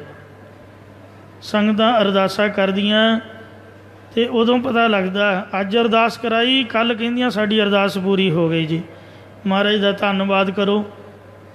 ਕੋਈ ਸਾਡਾ ਅਖੰਡ ਪਾਠ ਸਾਹਿਬ ਕਰੋ ਜਾਂ ਕੋਈ ਲੰਗਰ ਕਰਾਉਂਦਾ, ਕੁਛ ਵੀ ਤਰੀਕੇ ਨਾਲ ਆਪਣਾ ਪ੍ਰੇਮ ਜਨਾਉਂਦਾ। ਉਹਨਾਂ ਦੀ ਤਸਵੀਰ ਅੰਦਰ ਲੱਗੀ ਹੋਈ ਹੈ। ਕਈ ਤਸਵੀਰ 'ਤੇ ਕਿੰਤੂ ਪ੍ਰੰਤੂ ਕਰਦੇ ਹਨ, ਪਰ ਮੇਰੀ ਤਾਂ ਸ਼ਰਧਾ ਹੈ, ਹੁਣ ਜਦ ਸਾਡਾ ਘਰ ਹੈ, ਅਸੀਂ ਆਪਦੇ ਘਰ ਦੇ ਵਿੱਚ ਆਪਣੀ ਤਸਵੀਰ ਲਾਉਂਦੇ ਹਾਂ। ਇਹ ਭਾਵੇਂ ਗੁਰੂ ਘਰ ਹੈ। ਜਿਹੜੇ ਪੜ੍ਹੇ ਲਿਖੇ ਸੱਜਣ ਨੇ ਕਈ ਵਾਰ ਇਹ ਤਰਕ ਕਰਦੇ ਵੀ ਗੁਰੂ ਘਰ ਦੇ ਵਿੱਚ ਇਹਨਾਂ ਦੀ ਤਸਵੀਰ ਦਾ ਕੀ ਕੰਮ। ਸਾਧ ਸੰਗਤ ਜੀਓ, ਜਿਹੜਾ ਮਾਂ ਦਾ ਕਮਰਾ ਹੋਵੇ ਉੱਥੇ ਪੁੱਤ ਦੀ ਤਸਵੀਰ ਵੀ ਉਹਦੇ ਨਾਲ ਹੀ ਹੁੰਦੀ ਹੈ। ये महाराज का घर है। इस घर की रक्षा वास्ते, इस घर की आन शान नूं बरकरार रखने वास्ते आ ਜਿਹੜੇ ਇੱਥੇ ਨਿਸ਼ਾਨ ਸਾਹਿਬ ਝੂਲਦੇ ਨੇ, ਇਹਨਾਂ ਦੀ ਪਵਿੱਤਰਤਾ ਨੂੰ ਕਾਇਮ ਰੱਖਦਿਆਂ ਹੋਇਆਂ ਸਿੰਘਾਂ ਨੇ ਆਪਣਾ ਸੀਸ ਵਾਰਿਆ ਹੈ। ਮਹਾਰਾਜ ਦਾ ਬਚਨ ਕਮਾਇਆ, ਜਾਓ ਤੋ ਪ੍ਰੇਮ ਖੇਲਣ ਕਾ ਚਾਓ, ਸਿਰ ਧਰ ਤਲੀ ਗਲੀ ਮੇਰੀ ਆਓ, ਇਹ ਤੋ ਮਾਰਗ ਪੈਰ ਧਰੀਜੈ, ਸਿਰ ਦੀਜੈ ਕਾਣ ਨਾ ਕੀਜੈ। ਇਹਨਾਂ ਕੋਈ ਹੋਰ ਚੀਜ਼ ਦਾ ਮੋਹ ਨਹੀਂ ਕੀਤਾ, ਲਾਲਚ ਨਹੀਂ ਕੀਤਾ। ਗੁਰੂ ਨਾਨਕ ਸਾਹਿਬ ਦੇ ਇਹਨਾਂ ਅਸੂਲਾਂ 'ਤੇ ਚੱਲੇ ਨੇ। ਪੈਸਾ ਤਾਂ ਕੀ ਕਮਾਉਣਾ ਸੀਗਾ। ਅੱਜ ਕੱਲ੍ਹ ਧਰਮ ਦੇ ਠੇਕੇਦਾਰ ਉਹ ਧਰਮ ਦੇ ਨਾਮ ਦੇ ਵੋਟਾਂ ਲੈ ਰਹੇ ਨੇ, ਕੁਰਸੀਆਂ 'ਤੇ ਬੈਠ ਕੇ ਰਾਜ ਕਰ ਰਹੇ ਨੇ, ਖੂਬ ਪੈਸਾ ਕਮਾਈ ਜਾ ਰਹੇ ਨੇ। ਗੁਰਦੁਆਰਿਆਂ ਦੇ ਨਾਮ ਦੇ ਪੈਸਾ ਇਕੱਤਰ ਹੁੰਦਾ, ਪਰ ਇਹਨਾਂ ਯੋਧਿਆਂ ਨੇ ਆਪ ਦਾ ਲੋਭ ਲਾਲਚ ਦਾ ਕੀ ਕਰਨਾ ਸੀ। ਇਹਨਾਂ ਆਪਦਾ ਸਰੀਰ ਵੀ ਮਹਾਰਾਜ ਗੁਰੂ ਨਾਨਕ ਸਾਹਿਬ ਦੇ ਬਚਨਾਂ ਮੁਤਾਬਕ ਭੇਟਾ ਕਰਤਾ। ਫਿਰ ਫੋਟੋ ਤਾਂ ਇਹਨਾਂ ਦੀ ਲੱਗੇਗੀ, ਸਾਡੀ ਥੋੜ੍ਹੋ ਲੱਗੇਗੀ। ਉਹਨਾਂ ਦੀ ਤਸਵੀਰ ਲੱਗਦੀ ਹੈ ਜਿਨ੍ਹਾਂ ਨੇ ਕੁਰਬਾਨੀ ਕੀਤੀ ਹੋਵੇ। ਤੁਸੀਂ ਵੇਖੋ, ਜਿਹੜੀ ਆਪਾਂ ਅਰਦਾਸ ਕਰਦੇ ਹਾਂ, ਸ੍ਰੀ ਗੁਰੂ ਗ੍ਰੰਥ ਸਾਹਿਬ ਬਾਣੀ ਗੁਰੂ ਗੁਰੂ ਹੈ, ਬਾਣੀ ਵਿੱਚ ਬਾਣੀ ਅੰਮ੍ਰਿਤ ਸਾਰੇ, ਗੁਰਬਾਣੀ ਕਹੈ ਸੇਵਕ ਜਨ ਮਾਨੈ, ਪ੍ਰਤੱਖ ਗੁਰੂ ਨਿਸਤਾਰੇ। ਗੁਰਬਾਣੀ ਸਾਡਾ ਗੁਰੂ ਹੈ, ਅਤੇ ਗੁਰਬਾਣੀ ਗੁਰੂ ਦੇ ਅੱਗੇ ਖੜ੍ਹੇ ਹੋ ਕੇ ਅਰਦਾਸ ਕਰਨੀ ਵੀ ਮਹਾਰਾਜ ਪੰਜਾਂ ਪਿਆਰਿਆਂ ਅਤੇ ਸਿੰਘਾਂ ਸ਼ਹੀਦਾਂ ਦਾ ਧਿਆਨ ਧਰ ਕੇ ਬੋਲੋ ਜੀ ਵਾਹਿਗੁਰੂ। ਜਿਨ੍ਹਾਂ ਬੰਦ ਬੰਦ ਕਟਵਾਏ, ਆਰਿਆਂ ਨਾਲ ਤਨ ਚਰਾਏ, ਟੋਟੇ ਟੋਟੇ ਕਰਕੇ ਬੱਚਿਆਂ ਦੇ ਗਲਾਂ 'ਚ ਹਾਰ ਪਵਾਏ, ਅਤੇ ਇਹਨਾਂ ਦੀ ਕਮਾਈ ਦਾ ਧਿਆਨ ਧਰ ਕੇ ਬੋਲੋ ਜੀ ਵਾਹਿਗੁਰੂ। ਮਹਾਰਾਜ ਦੇ ਅੱਗੇ ਖੜ੍ਹੇ ਹੋ ਕੇ ਸ਼ਹੀਦਾਂ ਦਾ ਧਿਆਨ ਧਾਰ ਕੇ ਵਾਹਿਗੁਰੂ ਬੋਲਣ ਦਾ ਕੀ ਮਤਲਬ ਹੋਇਆ। ਗੁਰੂ ਤਾਂ ਪ੍ਰਤੱਖ ਦਰਸ਼ਨ ਦੇ ਰਿਹਾ। ਅਰਦਾਸ ਆਪਾਂ ਗੁਰੂ ਦੇ ਚਰਨਾਂ 'ਚ ਕਰਨੇ ਆ, ਰੱਬ ਦਾ ਨਾਮ ਲੈ ਕੇ। ਫਿਰ ਉਹਨਾਂ ਦਾ ਧਿਆਨ ਕਿਉਂ ਧਾਰਦੇ ਹਾਂ ਜੀ। ਕੋਈ ਹੈ ਮਰਜ਼ਾਦਾ, ਕੋਈ ਗੁਰਬਾਣੀ 'ਚ ਲਿਖਿਆ ਵੀ ਵਾਹਿਗੁਰੂ ਦੇ ਧਿਆਨ ਤੋਂ ਬਾਅਦ ਕਿਸੇ ਸ਼ਹੀਦ ਦਾ ਧਿਆਨ ਧਾਰੋ? ਕੀ ਕਾਰਨ ਹੈ? ਜਿਹੜੀ ਪੰਥ ਵੱਲੋਂ ਅਰਦਾਸ ਬਣਾਈ ਗਈ ਹੈ ਉਹਦੇ ਵਿੱਚ ਸ਼ਹੀਦਾਂ ਦਾ, ਪੰਜਾਂ ਪਿਆਰਿਆਂ ਸਾਹਿਬਜ਼ਾਦਿਆਂ ਦਾ ਕਿਉਂ ਨਾਮ ਰੱਖਿਆ ਗਿਆ? ਕਿਉਂਕਿ ਉਹਨਾਂ ਨੇ ਗੁਰੂ ਦੀ ਆਨ ਸ਼ਾਨ ਨੂੰ ਬਰਕਰਾਰ ਰੱਖਣ ਲਈ ਨਿਸ਼ਾਨ ਸਾਹਿਬ ਝੂਲ ਤੇ ਨਿਸ਼ਾਨ ਰਹੇ ਪੰਥ ਮਹਾਰਾਜ ਕੇ। ਖਾਲਸਾ ਪੰਥ ਦੇਸ਼ ਕੌਮ ਦੀ ਚੜ੍ਹਦੀ ਕਲਾ ਵਾਸਤੇ ਅਸੀਂ ਘਰਾਂ ਦੇ ਵਿੱਚ ਸੁੱਖ ਸ਼ਾਂਤੀ ਨਾਲ ਰਹਿ ਰਹੇ ਹਾਂ। ਇਹ ਉਹਨਾਂ ਦਾ ਪਰਉਪਕਾਰ ਹੈ। ਪਰ ਉਪਕਾਰ ਹਿਤ ਜਨ ਪਰ ਉਪਕਾਰੀ ਆਏ। ਉਹਨਾਂ ਨੇ ਆਪਣੀ ਜਾਨ ਦੀ ਪਰਵਾਹ ਨਹੀਂ ਕੀਤੀ। ਬੋਲੀਏ ਸੱਚ ਧਰਮ ਝੂਠ ਨਾ ਬੋਲੀਏ। ਸ਼ਹੀਦ ਅਰਥ ਹੈ ਸ਼ਾਹਿਦ, ਸ਼ਾਹਿਦ ਅਰਥ ਹੈ ਗਵਾਹ। ਫਾਰਸੀ ਦੇ ਵਿੱਚ ਜਿਹੜਾ ਗਵਾਹ ਹੋਵੇ ਉਹਨੂੰ ਸ਼ਾਹਿਦ ਕਹਿੰਦੇ ਨੇ। ਅੱਜ ਕੱਲ੍ਹ ਆਮ ਕੇਸਾਂ ਦੇ ਵਿੱਚ ਵੀ ਜਿਹੜੇ ਗਵਾਹ ਹੁੰਦੇ ਨੇ ਉਹ ਕੋਰਟ ਦੇ ਕੋਲੋਂ ਸਿਕਿਉਰਿਟੀ ਮੰਗਦੇ ਨੇ। ਕਿਉਂ ਭਲਾ? ਕਿ ਦੁਨੀਆ ਉਹਨਾਂ ਦੇ ਮਗਰ ਪੈ ਜਾਂਦੀ ਹੈ ਕਿ ਉਹਨਾਂ ਨੇ ਸੱਚ ਬੋਲਣਾ ਹੈ ਵੀ ਮੈਂ ਅੱਖਾਂ ਨਾਲ ਵੇਖਿਆ ਜੀ ਇਹਨੇ ਇਸ ਤਰ੍ਹਾਂ ਕੀਤਾ। ਮਤਲਬ ਗਵਾਹਾਂ ਨੂੰ ਖਤਰਾ ਹੁੰਦਾ। ਕਈ ਵਾਰ ਜਾਨ ਤਲੀ 'ਤੇ ਰੱਖ ਕੇ ਗਵਾਹੀ ਦੇਣੀ ਪੈਂਦੀ। ਇਹਨਾਂ ਗੁਰਮੁਖਾਂ ਨੇ ਸੱਚ ਦੀ ਗਵਾਹੀ ਦਿੱਤੀ ਆ, ਔਰ ਗਵਾਹੀ ਦਿੰਦਿਆਂ ਸੱਚ ਬੋਲਦਿਆਂ ਇਹ ਸੰਪਰਦਾ ਪੰਜਵੇਂ ਪਾਤਸ਼ਾਹ ਗੁਰੂ ਅਰਜਨ ਸਾਹਿਬ ਦੀ ਹੈ, ਸ੍ਰੀ ਗੁਰੂ ਤੇਗ ਬਹਾਦਰ ਮਹਾਰਾਜ ਜੀ ਦੀ ਹੈ, ਜਿਨ੍ਹਾਂ ਨੇ ਬਾਹੇਂ ਜਿਨ੍ਹਾਂ ਦੀ ਪਕੜੀ ਹੈ ਸਿਰ ਦੀਜੈ ਬਾਹੇਂ ਨਾ ਛੋੜੀਐ। ਹਿੰਦੂ ਧਰਮ ਦੀ ਬਾਂਹ ਫੜੀ, ਸਿਰ ਦੇਣ ਤੱਕ ਬਾਂਹ ਨਹੀਂ ਛੱਡੀ। ਸੱਚ ਦੇ ਉੱਪਰ ਪਹਿਰਾ ਦਿੱਤਾ। ਐਸੇ ਸ਼ਹੀਦਾਂ ਦੇ ਪਿੱਤਰ ਸਥਾਨ ਦੇ ਆਪ ਨਤਮਸਤਕ ਹੋ ਰਹੇ ਹੋ। ਉਹਨਾਂ ਦੀ ਪਾਵਨ ਯਾਦ ਦੇ ਵਿੱਚ ਹੀ ਦਸਵੀਂ ਦਾ ਪਵਿੱਤਰ ਦਿਹਾੜਾ ਮਨਾਇਆ ਜਾਂਦਾ ਹੈ। ਜਿਨ੍ਹਾਂ ਕੋਈ ਲੋਭ ਨਹੀਂ ਕੀਤਾ, ਕੋਈ ਲਾਲਚ ਨਹੀਂ ਕੀਤਾ। ਸ੍ਰੀ ਗੁਰੂ ਨਾਨਕ ਦੇਵ ਜੀ ਮਹਾਰਾਜ ਜੀ ਨੇ ਮਾਇਆ ਨੂੰ ਆਪ ਤੋਂ 12 ਕੋਹ ਦੂਰ ਰੱਖਿਆ। ਦੂਸਰੇ ਪਾਤਸ਼ਾਹ ਸ੍ਰੀ ਗੁਰੂ ਅੰਗਦ ਦੇਵ ਮਹਾਰਾਜ ਜੀ ਨੇ 6 ਕੋਹ ਦੂਰ ਰੱਖਿਆ।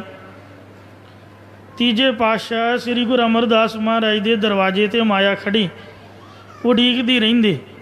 ਰਸਦਾਂ ਦੇ ਗੱਡਿਆਂ ਦੇ ਗੱਡੇ ਭਰੇ ਹੋਏ ਲੈਣ ਦੇ ਵਿੱਚ ਲੱਗੇ ਰਹਿੰਦੇ। ਇੱਕ ਦਿਨ ਦੇ ਪੱਕਣ ਜੋਗੀ ਰਸਤ ਮਹਾਰਾਜ ਲੈਂਦੇ ਸਨ, ਦੂਜੇ ਦਿਨ ਨਹੀਂ। ਰਾਤ ਨੂੰ 10 ਵਜੇ ਦੇ ਕਰੀਬ ਲੰਗਰ ਦੇ ਜਿਹੜੇ ਪਾਣੀ ਵਾਲੇ ਭਾਂਡੇ ਉਹ ਵੀ ਧੋ ਕੇ ਪਾਣੀ ਡੋਲ ਕੇ ਮੂਧੇ ਮਾਰ ਦਿੱਤੇ ਜਾਂਦੇ। ਅਤੇ ਜੇ ਕੋਈ ਐਮਰਜੈਂਸੀ ਪ੍ਰਸ਼ਾਦਾ ਮੰਗੇ ਤਾਂ ਉਹਨੂੰ ਮੌਕੇ 'ਤੇ ਤਿਆਰ ਕਰਕੇ ਛਕਾ ਦਿੱਤਾ ਜਾਂਦਾ। कोई स्टोर नहीं, कोई जिंदरा नहीं, कोई जमाखोरी नहीं। ऐसा महाराज सच्चे पातशाह का सुभाਅ सी। माया आदਿਕ ਨਾਲ ਮੱਥਾ ਨਾ ਟਿਕਾਉਂਦੇ, ਨਿਰਲੇਪ ਰਹਿੰਦੇ। दो चोले रखते, एक धो लेंदे, एक पा लेंदे, ते लूणा ओगरा खांदे। ओगरे दे मैनूं अर्थ नहीं सी पता, इतिहास दे विच ओगरा आया है। तो जिथों तक मेरी जानकारी, ओगरे का मतलब है दलिया। एक मिठा दलिया हुंदा, एक लूण वाला हुंदा। तीजे पातशाह गुरु अमरदास महाराज गुरु के लंगरां दे विच तां 36 प्रकार के भोजन बना के संगतां नूं वरताउंदे, पर जिहड़ा गुरु साहब ओगरा खांदे ना उहदे च लूण हुंदा ना उहदे च मिठा हुंदा। ऐसा अलूणा गुरु साहब जी दलिया प्रसाद छकदे, मोह माया तो निर्लेप रहे।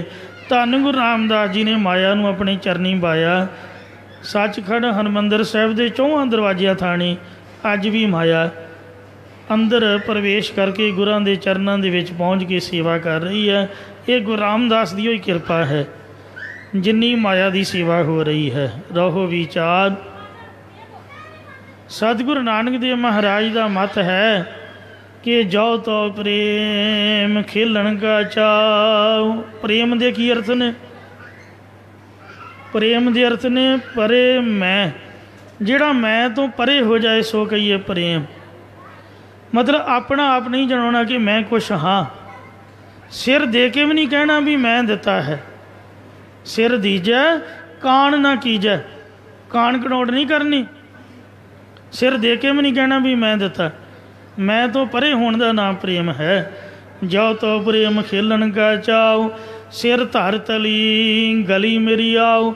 जिन्ना सिੱਖੀ ਦੀ गली ਦੇ ਵਿੱਚ मेरी सिੱਖੀ ਦੀ गली ਦੇ ਵਿੱਚ पैर रखना, वो सीस अपना तली ते रख ले। कलास सिर ਵੱਡਿਆਂ ਦੀ है, जिन्हां ਦਾ सिर ਧੜ ਨਾਲ है उन्हां ਦੀ ਇਹ ਕਲਾਸ नहीं है, माफ़ करना। मुर्दियां ਦੀ कलास है। भाई गुरदास जी ने डेफिनेशन दी है सिख दी, कहते मुर्दा होए मुरीद ना गली होवना, साबर सिदक शहीद भरम पौ खोमना। जिहड़ा सिख है वो आपदे आप नूं मुर्दा समझदा है ते गुरु रूपी कबर दे विच वो समाई करदा है। गल्लां बातां दे नाल सिख नहीं बनिया जा सकदा। अपनी मैं छड्डनी पैंदी है। असीं तां नाम पिछे ही लड़ पैंदे आ। किसी ने उगराही आदਿਕ देती है, कोई माया की सेवा की है। जे प्रबंधक सज्जन जां स्टेज तो जिहड़ा सैकटरी है प्रेमी का नाम अनाउंस ना करे, वो आके लड़ पैंदा मेरा ना ही नहीं तो लिया भाई। मतलब इन्नी नाम की हंगत है। जिहड़ा मैं तो परे हो जाए उन्हां दी एक क्लास है। सो साबर सिदक शहीद भरम पौ खोमना। सबर रखना पैंदा, सिदक रखना पैंदा। 5 प्रकार की सिੱਖੀ है। एक तो सिੱਖੀ है भेख दी। वेखो वेखी भेख बना लेना भी चोले वालियां दी बड़ी पूजा हुंदी है ते इन्हां दा बड़ा सत्कार हुंदा है। आओ भगत, खाना पीना खुला है, फ्री है। वेखो वेखी भेख तार लेना, पर सिखां वाले गुण ना होने। दूजी सिੱਖੀ है वेखा वेखी दी। सो वेखो वेखी गुरसिੱਖੀ दे विच आ जाना, पर वो मर्यादा ना रखनी। तीजी सिੱਖੀ है साध संगत जी हिरस दी, किसी नौकरी के लालच विच या शादी आदਿਕ के लालच दे विच आके ते सिੱਖੀ दा लिबास धार कर लेना, पर गुण धारण ना करने। ये हिरस की सिੱਖੀ है। ये 3 सिੱਖੀਆਂ प्रवान नहीं। 2 सिੱਖੀਆਂ प्रवान ने भावना प्रेम की ते सिदक दी।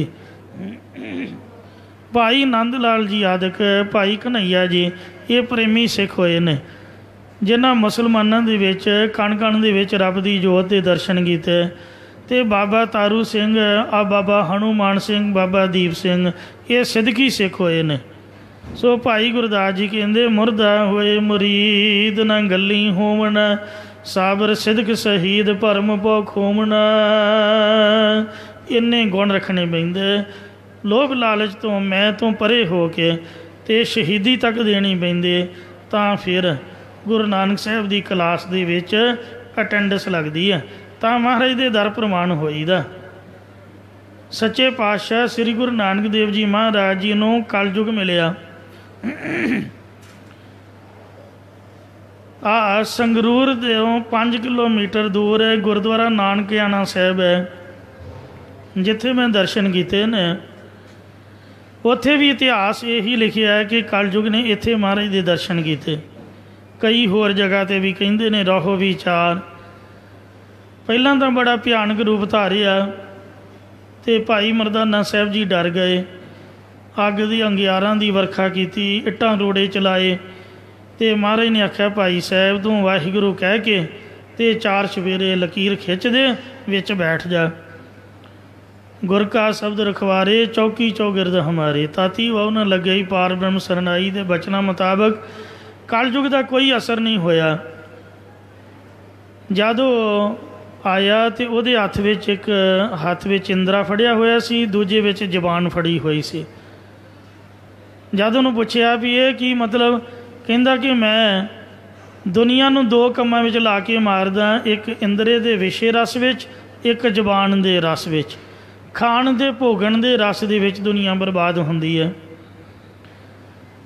ਫਿਰ ਜਿਵੇਂ ਜਿਵੇਂ ਲਾਗੇ ਆਇਆ ਤਿਵੇਂ ਤਿਵੇਂ ਛੋਟਾ ਹੁੰਦਾ ਗਿਆ। ਬੜੀ ਨਿਮਰਤਾ ਵਿੱਚ ਆ ਕੇ ਗੁਰੂ ਸਾਹਿਬ ਨੂੰ ਮੱਥਾ ਟੇਕਿਆ ਅਤੇ ਬੇਨਤੀ ਕੀਤੀ ਕਿ ਮਹਾਰਾਜ ਆਪ ਨੇ ਮੇਰੇ ਰਾਜ ਵਿੱਚ ਅਵਤਾਰ ਧਾਰਿਆ, ਮੈਂ ਕੁਝ ਆਪ ਨੂੰ ਭੇਟਾ ਕਰਨਾ ਚਾਹੁੰਦਾ, ਮੇਰੀ ਭੇਟਾ ਪ੍ਰਵਾਨ ਕਰੋ। ਸੱਚੇ ਪਾਤਸ਼ਾਹ ਕਹਿੰਦੇ ਸਾਨੂੰ ਕਿਸੇ ਚੀਜ਼ ਦੀ ਲੋੜ ਨਹੀਂ ਹੈ, ਰੱਬ ਦਾ ਤਾਂ ਸਾਡੇ ਕੋਲ ਬਹੁਤ ਕੁਛ ਹੈ, ਤੂੰ ਸਾਨੂੰ ਕੀ ਭੇਟਾ ਕਰੇਂਗਾ। ਕਹਿੰਦਾ ਜੀ ਨਹੀਂ, ਕੁਝ ਨਾ ਕੁਝ ਤਾਂ ਭੇਟਾ ਪ੍ਰਵਾਨ ਕਰੋ। ਮਹਾਰਾਜ ਕਹਿੰਦੇ ਦੱਸ ਕੀ ਦਿੰਦਾ ਹੈ। ਕਹਿੰਦਾ ਜੀ ਤੁਸੀਂ ਤੁਰੇ ਫਿਰਦੇ ਹੋ ਘਰੋਂ ਘਰ, ਜੰਗਲ ਬੇਲਿਆਂ 'ਚ ਵੇਖੋ ਕਿੰਨੀ ਮੁਸ਼ਕਿਲ ਹੈ, ਮੀਂਹ ਹਨੇਰੀ ਝੱਖੜ, ਹੁਣੇ ਤੁਹਾਨੂੰ ਕਿੰਨੀ ਬਿਪਤਾ ਦਾ ਸਾਹਮਣਾ ਕਰਨਾ ਪਿਆ। ਜੇ ਸੋਹਣੇ ਮੈਂ ਤੁਹਾਨੂੰ ਮੰਦਰ ਮੋਤੀਆਂ ਦੇ ਮਹਿਲ ਉਸਾਰ ਦੇਵਾਂ, ਉਹਦੇ ਵਿੱਚ ਆਰਾਮ ਨਾਲ ਬੈਠੋ, ਜਿਹਨੇ ਆਉਣਾ ਆਪ ਆ ਕੇ ਉਪਦੇਸ਼ ਲਵੇ। ਮਹਾਰਾਜ ਕਹਿੰਦੇ ਨਹੀਂ ਬਾਈ, ਗੱਲ ਨਹੀਂ ਬਣੀ, ਇਹ ਭੇਟਾ ਸਾਨੂੰ ਪ੍ਰਵਾਨ ਨਹੀਂ ਹੈ। ਸ਼ਬਦ ਉਚਾਰਿਆ ਰਾਗ ਸ੍ਰੀ ਰਾਗ ਮਹੱਲਾ ਪਹਿਲਾ, ਘਰ ਪਹਿਲਾ, ਇੱਕ ਓੰਕਾਰ ਸਤਿਗੁਰ ਪ੍ਰਸਾਦ। ਮੋਤੀ ਤਾਂ ਮੰਦਰ ਉਸਰੈ, ਰਤਨੀ ਤਾਂ ਹੋਏ ਜੜਾਉ, ਕਸਤੂਰ ਕੁੰਗੂ ਅਗਰ ਚੰਦਨ, ਲੀਪ ਆਵੇ ਚਾਉ। ਮਤ ਦੇਖ ਭੁੱਲਾ ਵਿਸਰੈ, ਤੇਰਾ ਚਿਤ ਨ ਆਵੇ ਨਾਉ। ਇਹ ਕਲਯੁਗ ਮਤਾ ਹੀ ਭੇਟਾ ਵੇਖ ਕਰਕੇ ਮੈਨੂੰ ਪਰਮਾਤਮਾ ਦਾ ਨਾਮ ਹੀ ਭੁੱਲ ਜਾਂਦਾ ਹੋਵੇ। ਇਹ ਵਾਹਿਗੁਰੂ ਜਿਵੇਂ ਚੁੰਬਕੀ ਸੂਈ ਹਮੇਸ਼ਾ ਧਰੁਵ ਤਾਰੇ ਵੱਲ ਰਹਿੰਦੀ ਹੈ, ਇਹ ਮਹਾਰਾਜ ਗੱਲ ਕਲਯੁਗ ਨਾਲ ਕਰ ਰਹੇ ਨੇ, ਉਪਦੇਸ਼ ਸਾਨੂੰ ਦੇ ਰਹੇ ਨੇ, ਪਰ ਧਿਆਨ ਪ੍ਰਭੂ ਦੇ ਚਰਨਾਂ ਵਿੱਚ। ਇਉਂ ਪ੍ਰਤੀਤ ਕਰ ਰਹੇ ਵੀ ਮਹਾਰਾਜ ਦੇ ਸੱਚਖੰਡ ਦਰਬਾਰ 'ਚ ਮੈਂ ਰੱਬ ਦੇ ਅੱਗੇ ਖੜਾ ਬਾਣੀ ਉਚਾਰ ਰਿਹਾ। ਇਹ ਵਾਹਿਗੁਰੂ ਤੇਰਾ ਚੇਤਨ ਆਵੇ ਨਾਉ, ਕੀ ਪਤਾ ਮੈਨੂੰ ਤੇਰਾ ਨਾਮ ਹੀ ਚੇਤਨ ਆਵੇ। ਇਹ ਕਲਯੁਗ ਦੀਆਂ ਜੀ ਮੈਂ ਭੇਟਾਂ ਲੈ ਲਈਆਂ। ਮਤਲਬ ਮੋਤੀਆਂ ਦੇ ਮੰਦਰਾਂ ਨੂੰ ਕਲਯੁਗ ਦੀ ਭੇਟਾ ਗੁਰੂ ਸਾਹਿਬ ਨੇ ਗਿਣਿਆ। ਇਸ ਲਈ ਰਹਾਉ ਦੀਆਂ ਪੰਕਤੀਆਂ ਉਚਾਰੀਆਂ। ਸਾਰੇ ਸ਼ਬਦ ਦਾ ਸਿਧਾਂਤ ਰਹਾਉ ਦੇ ਵਿੱਚ ਹੁੰਦਾ। ਹਰ ਬਿਨ ਜੀਓ ਜਲ ਵਲ ਜਾਓ, ਹਰੀ ਤੋਂ ਬਗੈਰ ਮੇਰਾ ਇਹ ਜੀਵ ਆਤਮਾ ਸੜ ਬਲ ਜਾਏ।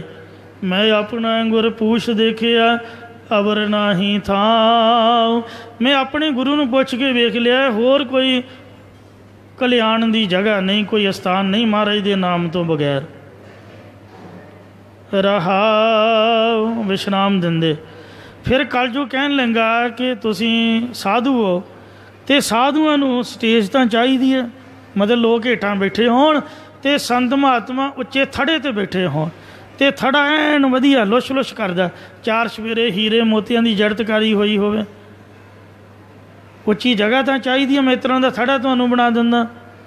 ਫਿਰ ਆਸ ਪਾਸ ਸੇਵਾਦਾਰਨੀਆਂ ਬੀਬੀਆਂ ਤੁਹਾਡੇ ਦੁਆਲੇ, ਸੋਹਣੀ ਬੜੀ ਛੱਤ ਦੇ ਦਿੰਦਾ।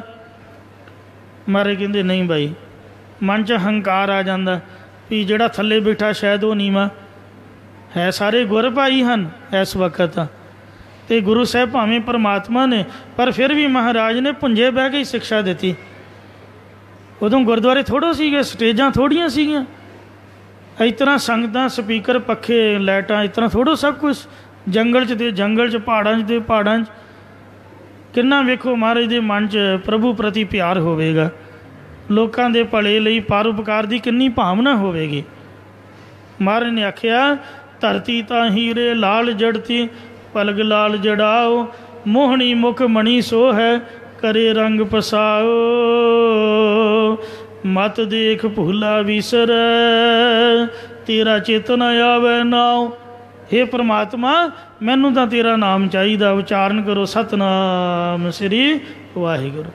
लोकां दी पूजा प्रतिष्ठा कराउंदियां मत्थे टेकदियां ते दुनिया नूं डीलिंग दिंदियां, किसी नूं वरता देता किसी नूं शराब देता, इस तरह पूजा होण लग पैंदी। की पता मैनूं महाराज दा नाम ही भुल जाए।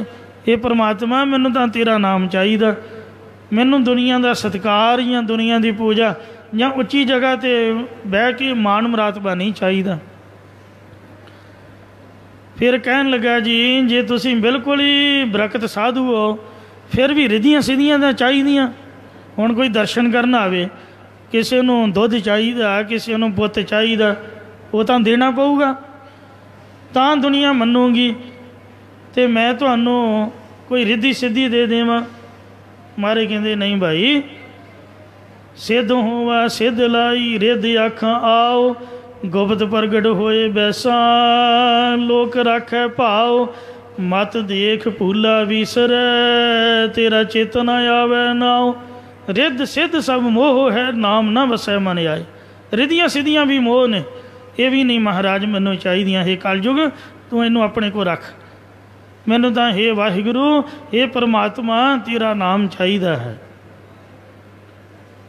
फिर कहन लगा मैं तुहानू राजा बना देवां, तुहाडा हुक्म चलेगा। पातशाह कहते नहीं बई हथ जोड़े तेरे अगे, सानू तू लालच ना दे। सुल्तान होवा मेल लश्कर तख्त राखां पाओ, हुक्म हासिल करी बैठा नानका सब वाओ। वाओ कहते ने हवा के खड़के नूं, पत्ते खड़कते ने तो मिनट जी वो हवा अगे चल जाती। इउं हवा के खड़के की तरह सब चीज़ां नासवंत हैं। मत देख भूला विसर तेरा चेतन आवे नाओ। हे कलयुग मता ही चीज़ां तेरियां वेख के सानू रब का नाम ही भुल जाता होवे। हे परमात्मा तेरा नाम ही ना चेते आवे, की पता मन का की पता उन्हें केले वेले बिगड़ जाना। इसलिए उचारण करो सतनाम श्री वाहिगुरू। जिन्हां दी पितर याद दे विच तुसीं बैठ के दसवीं का दिहाड़ा मना रहे हो, है तो बंदियां वर्गे बंदे सी पर उन्हां दे कारनामे बड़े महान सन। मनुखा देह पा के उन्हां देह नूं जित लिया है, मनुखा जन्म सफल किया। ना तो उन्हां राज की इच्छा की, ना कोई उन्होंने मुक्ति की इच्छा की, ना कोई नवे पैसे का लोभ लालच किया। स्वाद आ गया गुरुद्वारे आउण दा। जिस काम लई तुरे सी महाराज के चरणों के लटूए होकर अपनियां जानां वार गए। अमृत वेले मैं कथा की है, हुक्मनामा आया लड़ीवार। टोडी महला पंजवा माई चरण गुर मीठे। हे माता सो हे माता पिता रूप संत जनों, गुरां दे चरण इन्ने मिठे ने ते जिहदे बराबर कुछ भी नहीं है। राज ना चाहो मुक्त ना चाहो मन प्रीत चरण कमलारे। ना राज ना मुक्ति, सानू तो महाराज के चरणों की प्रीति चाहिए है। तो इस वास्ते उन्हां शहीदां की ही याद मनाई जाती है, उन्हां दे अस्थान से ही मत्था टेकिया जाता जिन्हां निष्कामता दे नाल कुर्बानी की है। दसवीं का पितर दिहाड़ा मनाउंदे आ, समूह संगतां की हाज़री गुरु साहब प्रमाण करन, दास दियां भुलां चुका क्षमा करदियां आप दे चरणों में हाज़री लाउण ते सिੱਖੀ नामदान इशनान की दात प्राप्त होवे। भुलां चुका क्षमा करो, अगे दो समत बख्शो। फतेह बुलाओ जी। वाहिगुरू जी का